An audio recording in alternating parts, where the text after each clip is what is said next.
Hello बच्चों। आज हम क्लास 10 का जो संस्कृत उसकी द्वितीय पाठ सेमुसी भाग 2 का पाठ 2 बुद्धिर बलवती सदा के बारे में कहानी पढ़ेंगे और समझेंगे, और उसके बाद हम क्वेश्चन आंसर भी करेंगे। हिंदी की रीडिंग करेंगे।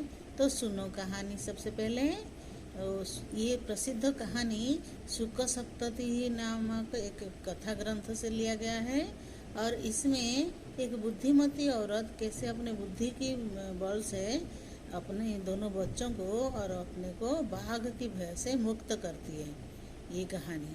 तो एक देवल नामक का गांव था, उसमें एक राजा राज सिंह नामक राजा रह रहे थे।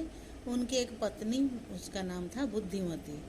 और एक दिन बुद्धिमती अपने दोनों बेटों को लेकर जंगल के रास्ते में मायके जा रही थी, पिता के घर जा रही थी, और देखा रास्ते में एक बाघ आता हुआ। तो उसको बाघ को आता हुआ अपनी तरफ देखकर बुद्धिमती थोड़ा डर गई।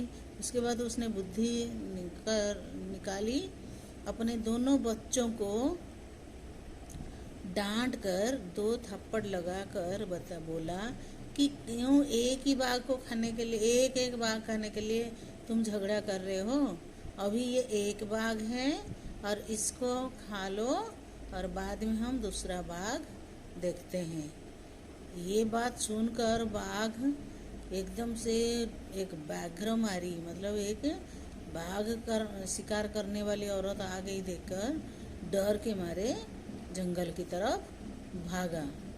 और जंगल में एक वो लोमड़ी था, सुगाड़ा भी एक शैतान नटखट था, और वो हंस कर उसको बोला कि ये जो है तुम इससे डर कर कहाँ जा रहे हो, कहाँ भाग रहे हो।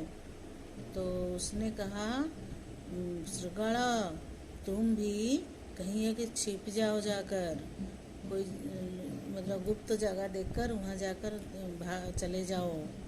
आप शास्त्र में हमने जैसे सुना था, ये व्याघ्र मारी, इस तरह का एक बाघ शिकार करने वाला जंगल में आया है।